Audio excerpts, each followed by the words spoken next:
중고등 친구들 안녕하세요. 오늘 큐티 제목은 예수님을 더 많이 알아가기입니다. 이 제목의 뜻이 뭘까요? 내가 답을 주기보다 여러분이 찾아보는 게 더 좋아요. 왜냐하면 지금은 설교 시간이 아니라 큐티 시간이니까. 잠깐씩 전지 화면이 있는 건 거기서 끊고 성경을 찬찬히 읽고 또 질문을 고민해 보라는 겁니다. 기도하고 시작할게요. 하나님 아버지, 조금씩 맛보는 말씀의 꿀맛이 얼마나 좋은지요. 오늘도 그렇게 저희의 영혼이 살찌게 도와주시옵소서. 예수님의 이름으로 기도드립니다. 아멘. 오늘 본문은 누가복음 9장 18절부터 27절이에요. 먼저 읽어봅시다. 여러분, 물고기는 주지 않지만 물고기 낚는 방법은 내가 친절하게 잘 가르쳐주고 있죠. 오늘은 특히 대사 중심으로 읽어야 돼요. 대화의 흐름만 잘 따라가도 여기서 예수님이 말씀하고 싶으신 걸 찾을 수 있어요. 중심 주제는 두 가지입니다. 잘 찾아보세요.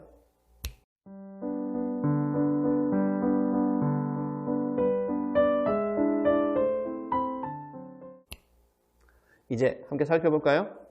성경책으로 보는 친구는 이걸 두 문단으로 표시하세요. 18절부터 22절이 첫째 문단, 23절부터 27절이 둘째 문단입니다. 매일 성경 큐티책은 쉬운 성경 번역본이라 표현이 좀 달라요. 그러더라도 조금 이해하세요. 예수님께서 제자들에게 두 가지 질문을 던지시네. 첫째, 사람들이 나를 누구라고 하느냐. 둘째, 그러면 너희는 나를 누구라고 하느냐. 여러분, 예수님이 각각 어떤 대답을 원하시는 것 같나요? 이것도 곰곰이 생각해 보세요. 굉장히 중요한 질문이에요. 두 가지 중심 주제 중 첫 번째 관문입니다. 여러분 스스로 이 관문을 잘 통과해야 돼요. 생각해 볼래요?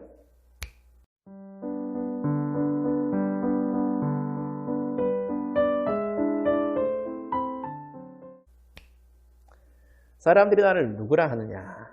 이 질문에는 지식 수준의 답을 원하시는 거예요. 그래서 제자들의 답도 그냥저냥해요. 풍문으로 들었어 정도로 대답하는데 세례 요한이라는데요.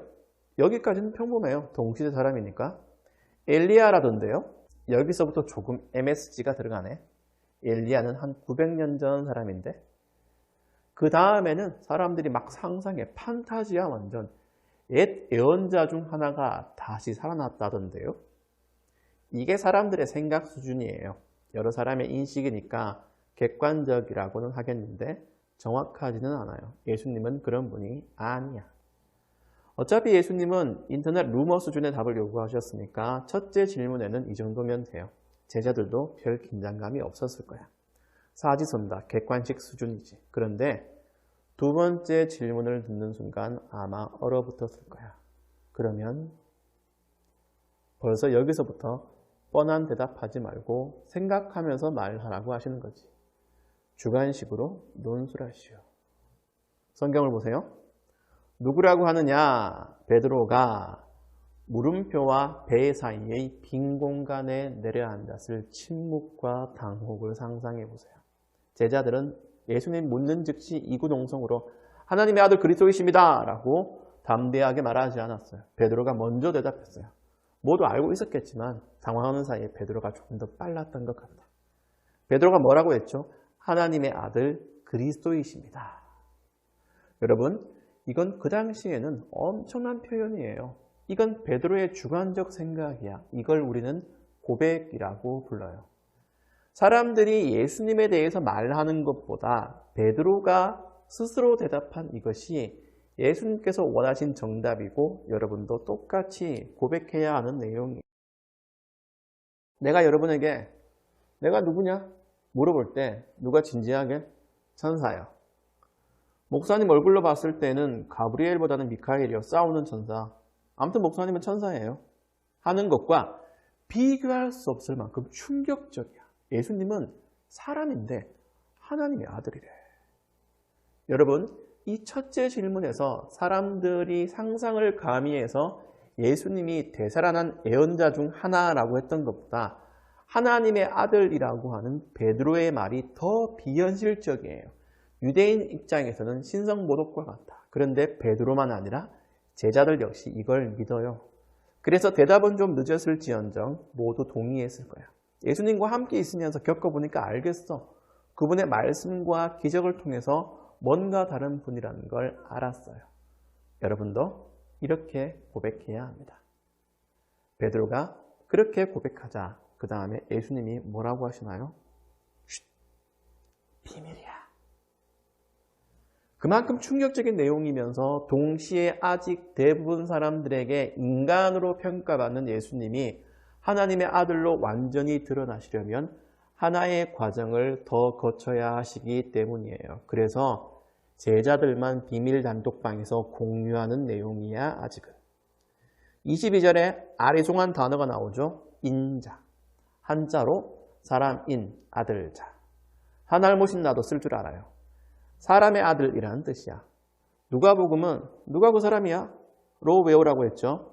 누가복음은 예수님이 사람의 아들로서 우리의 구원자가 되신다는 걸 강조해요. 그래서 예수님은 유독 누가복음에서 나라는 1인칭 대명사 대신 인자라는 표현을 즐겨 사용하셨어요. 즉 예수님은 22절에서 내가 많은 고통을 받고 배척당하고 타살당하고 부활할 것인데 그 후에 완전한 하나님의 아들로서 드러나게 될 것이라고 말씀하시는 거예요. 베드로의 고백만큼이나 충격적인 내용이지. 그래서 비밀.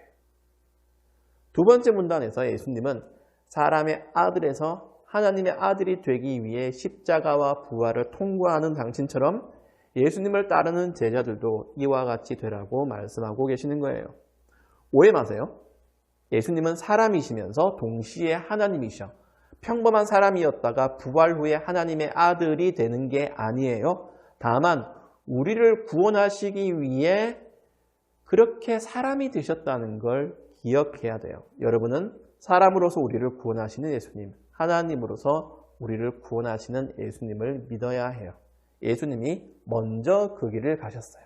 고난과 죽음의 길이에요. 우리도 따라오라고 하세요.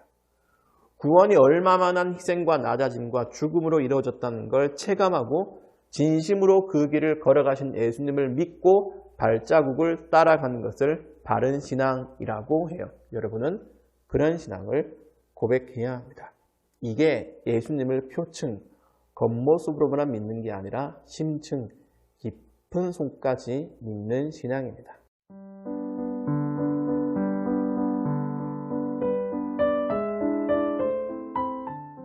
사람들이 나를 누구라고 하느냐? 사람들이 예수님에 대해 이것저것 말하는 건 관찰한 결과뿐 아니라 판단도 들어있어요.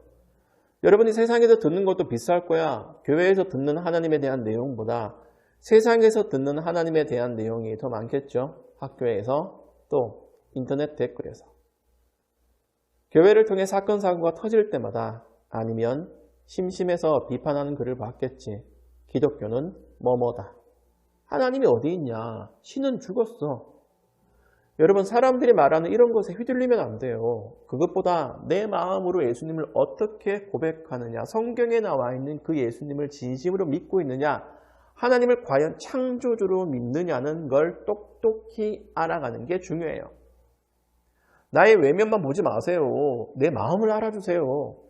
옛날 옛적부터 청소년들이 항상 하는 말이야. 그런데 궁금한 건 신앙에 대해서는 그렇게 행동하려 하지 않거든. 겉을 보지 마시고 제 마음, 제 안을 바라봐 주세요 하면서 정작 예수님의 내면, 예수님의 진실한 모습, 신앙의 깊은 곳은 알아보려고 하지 않는다는 건 심각한 오류 아닌가? 여러분 왜 그렇게 자기 자신에 대해서 진지하면서 신앙에 대해서는 그렇게 가볍고 얕은가요?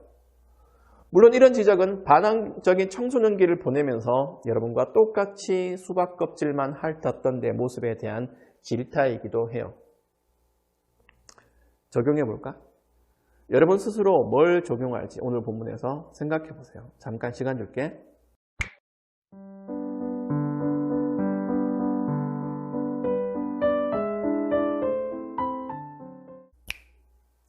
내가 제안할 적용은 두 가지예요. 첫째, 예수님에 대해 아는 사실을 적어보자. 과연 내가 예수님을 단어로만 믿는지 정확한 사실을 바탕으로 한 내용으로 믿는지 스스로 확인해 보는 거예요. 종이를 준비하고 펜을 들어요. 그리고 예수님이라고 크게 적고 거기에 화살표를 그리면서 마인드맵 그리듯이 예수님에 대해서 아는 사실 그리고 예수님에 대해서 내가 상상하는 이미지를 적으세요. 오해도 괜찮고 누구한테 들은 유언비어도 좋고 틀린 게 있어도 괜찮아. 알고 있는 건 다 적어요. 이것도 시간이 필요하겠지. 지금 하세요. 지금.